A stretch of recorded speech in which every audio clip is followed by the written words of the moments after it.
खुलुमबाय बेयो बड'लेण्ड इंखं टेलिभिजन दिनै 7 एप्रिल 2022 बृहस्पतिबारखालि सानसेनि बरादखौ नोंथांमोननि खाथियाव लाबोदों आं सदानन्द दैमारिया।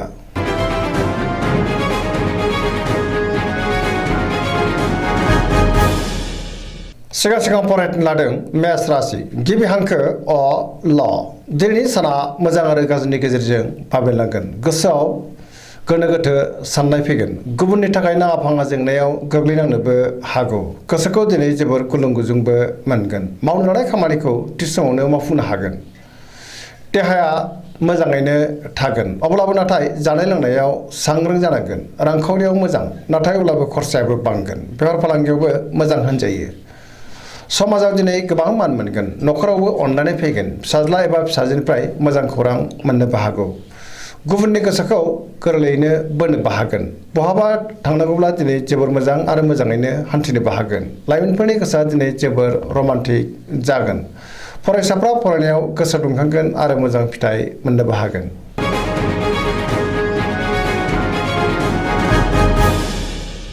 वृष राशि गिबि हांखो इ उ ब दिनैनि साना जोबोर मोजां।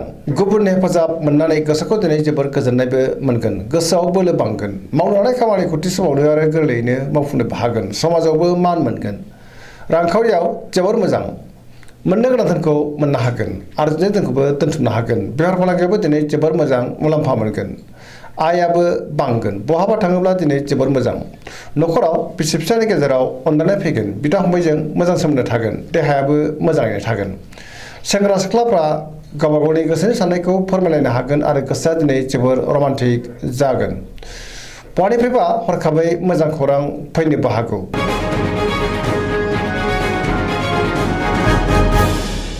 मिथुन राशि गिबि हांखो ख स दिनैनि साना जोबोर मोजां। पजिटिभ एनार्जिनि गोहोम गोग्लैगोन। गोसोखौ दिनै जोबोर गोजोननायबो मोनगोन। जेरावबो जाफुंसारगोन। गोबां खामानिखौ दिनै मावफुंनो हागोन। देहायाबो मोजाङै थागोन। रांखावरियाव दिनै जोबोर मोजां। बेफार फालांगियावबो जोबोर मोजां मुलाम्फा मोनगोन। न'खरावबो अनलायनाय फैगोन। समाजाव मान मोनगोन। मावनो लानाय खामानिखौ थि समावनो आरो गोरलैयैनो मावफुंनोबो हागोन। गुबुननि हेफाजाबखौ मोननो हागोन। बहाबा थांनांगौब्ला दिनै जोबोर मोजां आरो मोजाङैनो हान्थिनोबो हागोन। गोसोनि बोलोआबो बांगोन। गियाननि आंखाल जानाय नङा। लाइमोनफोरनि गोसोआ दिनै जोबोर रमान्टिक जागोन आरो गावबा गावनि गोसोनि साननायफोरखौबो फोरमायलायनो हागोन। फरायसाफ्रा फरायनायाव गोसो दुंखांगोन आरो मोजां फिथाइ मोननोबो हागोन। गोसोनि साननाय आरो लुबैनायफ्रा मोगथाङाव जाफुंगोन।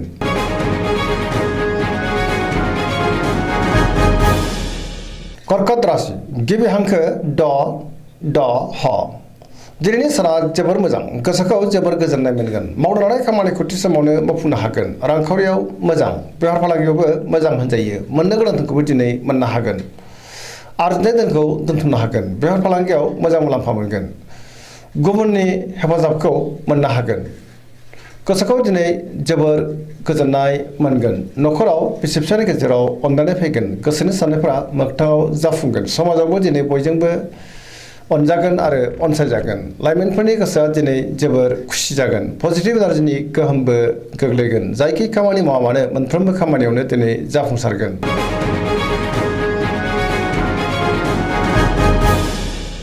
सिंह राशि गिबि हांखो म ट दिनैनि साना जोबोर मोजां। बयजोंबो अनजागोन आरो अनसायजागोन।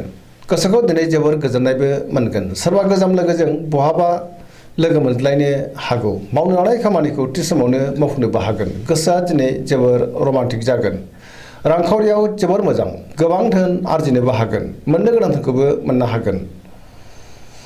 बेफार फालांगियाव जोबोर मोजां मुलाम्फा मोनगोन। न'खराव गोजोन आरो गाहाम थासारि फैगोन। गोसोनि बोलोआ बांगोन। समाजाव बयजोंबो अनजागोन आरो अनसायजागोन। गुबुननि गोसोखौ गोरलैयैनो बोनो हागोन। लाइमोनफोरनि गोसोआ दिनै जोबोर रमान्टिक जागोन आरो गावबा गावनि गोसोनि साननायफोरखौबो फोरमायलायनो हागोन। पजिटिभ एनार्जिनि गोहोम गोग्लैगोन। सरासनस्रायै दिनै साना जोबोर मोजां आरो मोजाङैनो बारग'लांगोन।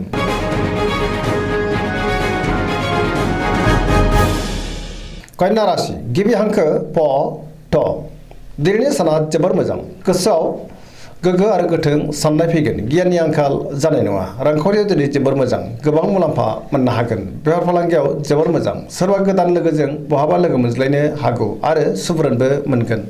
न'खराव दिनै अनलायनाय फैगोन फरायसाफ्रा फरायनायाव गोसो दुंखांगोन आरो मोजां फिथाइ मोनगोन सेंग्रा सिख्लाफ्रा गोसोखौ दिनै जोबोर रमान्टिक मोनगोन समाजाव मान मोनगोन देहाया दिनै मोजाङै थागोन गोसोनि बोलोआबो बांगोन गोसोनि साननायफ्रा मोगथाङाव जाफुंगोन गोजोन आरो गाहाम थासारि मोननो हागोन पजिटिभ एनार्जिनि गोहोम गोग्लैगोन गोसोनि साननाय आरो लुबैनायफ्रा जाफुंगोन आरो गुबुननि थाखाय गोबां मोजां खामानि मावनानै होनोबो हागोन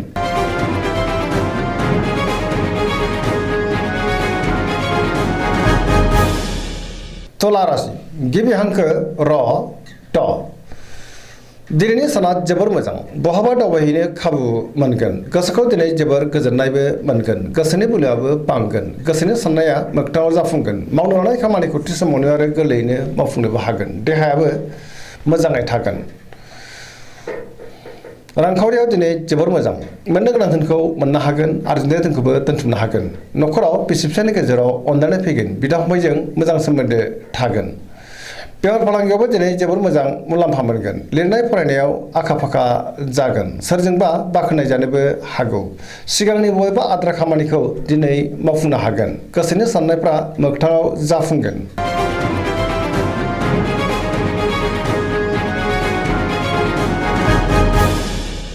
वृश्चिक राशि गिबि हांखो न स दिनैनि साना जोबोर मोजां गोसोनि बोलोआ बांगोन गोजोनै थानो हागोन फैबाय थानाय समा जोबोर मोजां सोरबा लोगोनि हेफाजाबखौ मोनगोन सोरबा लोगोजों बाख्नाय जानोबो हागौ गोसोआव गोग्गो आरो गोथों साननाय फैगोन गियाननि आंखाल जानाय नङा मोनफ्रोमबो खामानिखौनो दिनै मोजाङैनो मावफुंलांनो हागोन मावनो लानाय खामानिखौबो मावफुंनो हागोन गोसोनि बोलोआ बांगोन समाजावबो बयजोंबो अनसायजागोन आरो मान मोनगोन न'खराव अनलायनाय फैगोन रांखावरियाव जोबोर मोजां बेफार फालांगियावबो जोबोर मोजां गुबुननि थाखाय मोजां खामानि मावनानै होनोबो हागोन फरायसाफ्रा फरायनायाव गोसो दुंखांगोन आरो मोजां फिथाइ मोननोबो हागोन लाइमोनफोरनि गोसोआ दिनै जोबोर रमान्टिक जागोन आरो गावबा गावनि गोसोनि साननायखौबो फोरमायलायनो हागोन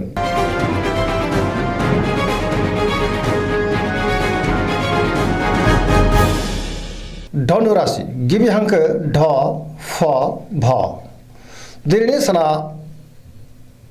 मोजां आरो गाज्रिनि गेजेरजों बाबेनलांगोन गुबुननि थाखाय नाङा फाङा जेंनायाव गोग्लैनांनो हागौ नेगेटिभ एनार्जिनि गोहोम गोग्लैगोन सोरजोंबा गाज्रि मोनजानोबो हागौ गोसोनि बोलोआ लोरबां जागोन धोरोमारि बिथिङाव गोसो दुंखांगोन मावनो लानाय खामानिखौ मावफुंनो हागोन रांखावरियाव मोजां नाथाय अब्लाबो खरसायाबो बांगोन बेफार फालांगियाव मोजां मुलाम्फा मोनगोन देहाया दिनै बारा मोजां थानाय नङा जानाय लोंनायाव सांग्रां जानांगोन न'खराव अनलायनाय फैगोन बिमा बिफानि अननाय आरो बोरखौ मोननो हागोन गुबुननि गाज्रि नोजोर गोग्लैनोबो हागौ सांग्रां जानाया गाहाम लाइमोनफोरनि गोसोआ दिनै जोबोर रमान्टिक जागोन आरो गोसोनि साननायखौ फोरमायलायनोबो हागोन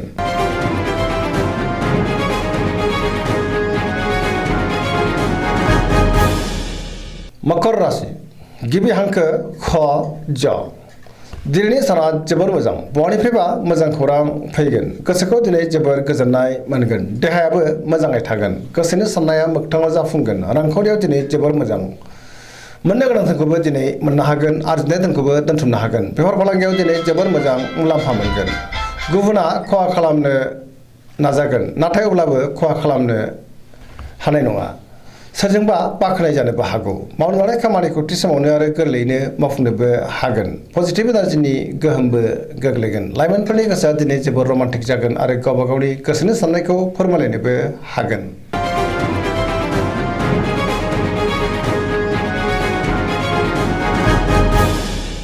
कुम्भ राशि गिबि हांखो ग स दिनैनि साना मोजां आरो गाज्रिनि गेजेरजों बाबेनलांगोन गोसोनि बोलोआ लोरबां जागोन सोरबाया थगायनो नाजागोन गोसोखौ दिनै जोबोर गुलाय गुजाय मोनगोन मावनो लानाय खामानिखौ मावफुंनो गोब्राब जागोन बहानिफ्रायबा हरखाबै गाज्रि खौरां फैनोबो हागौ समाजाव नाथाय मान मोनगोन गुबुनजों मोजां सोमोन्दो लाखिनोबो रोंगोन रांखावरियाव मोजां गोबां धोन आरजिनोबो हागोन बेफार फालांगियावबो दिनै जोबोर मोजां देहाया दिनै मोजाङैनो थागोन अब्लाबो नाथाय जानाय लोंनायाव सांग्रां जानांगोन न'खराव बिसि फिसायनि गेजेराव अनलायनाय फैगोन बिदा फंबायजों मोजां सोमोन्दो थागोन सेंग्रा सिख्लाफ्रा गोसोखौ नाथाय जोबोर आला खालाबो मोननो हागौ